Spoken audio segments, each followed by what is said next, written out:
যাচ্ছে, এদের জন্য করণীয় হলো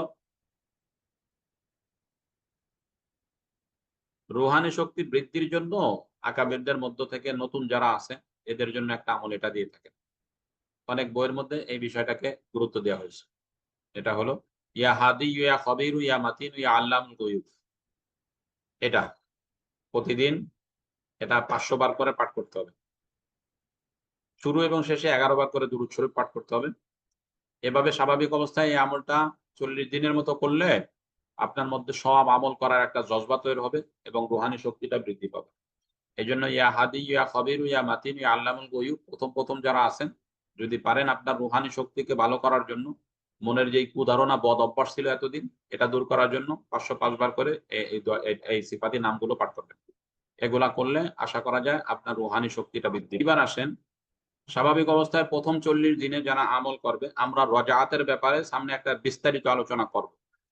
বাকি রজাআতের ব্যাপারে বিস্তারিত আলোচনার পূর্বে যেই সমস্ত সাথী ভাইরা ৪০ দিনের আমল শেষ করে এখন প্ল্যান করছে যে এই লোক করবে কি তদবির করা শুরু করবে।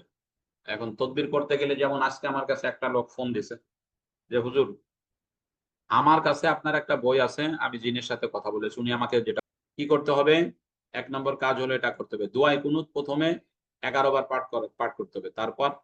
তারপরে দুরুদে ইব্রাহিম ১০০ বার পাঠ করতে হবে।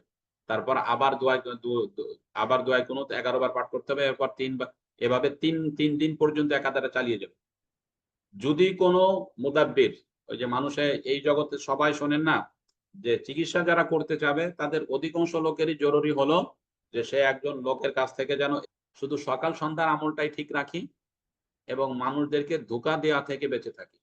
আমলটা আলহামদুলিল্লাহ কখনো ছাড়ি না। যথাসাধ্য চেষ্টা করি আমলগুলো লাগে না আলহামদুলিল্লাহ ভালো চলতেছে। বাকি ১ম ৪০ দিনের যে আমলটার কথা বলেছি আমরা বলে এসেছি, এই আমলটা আলহামদুলিল্লাহ কখনো ছাড়ি না। যথাসাধ্য চেষ্টা করি আমলগুলো করে নেওয়ার জন্য। যেমন আমার করার অভ্যাস কি মসজিদে যাইতে আসতে আমার ৫ মিনিটের মতো লাগে, মসজিদে যাইতে আসতে ৫ মিনিটের মতো লাগে। তো এখন তো আমলগুলো মুখস্থ হয়ে গেছে। তো দেখা যায় যাইতে অর্ধেকের মতো পড়ে নেই, আসতে অর্ধেক পড়ে নেই, বাড়িতে এসে কিছু কোরআন শরীফ তেলাওয়াত করে নেই। আলহামদুলিল্লাহ হয়ে যায়। তো এই আমল করার জন্য আমরা তো বলিনি যে আলাদা খানকা লাগবে, আলাদা রুম লাগবে, তার মধ্যে পড়তে হবে। এরকম কোনো জরুরি না। আপনি হাঁটা অবস্থায় পড়ে নেন, কোনো অসুবিধা নেই। আমলগুলো করে নেন। তো যখন আপনার অভ্যাসে হয়ে পরিণত হবে, তখন আপনার জন্য করাও সহজ হয়ে যাবে। তো এই আমলগুলো ফলো করলে আশা করা যায় চিকিৎসা জগতে আপনি একজন প্রফেশনাল চিকিৎসক হতে পারবেন এবং যেকোনো ক্ষতি থেকেও নিজে এবং নিজের পরিবারকে হেফাজত রাখতে পারবেন ইনশাআল্লাহ।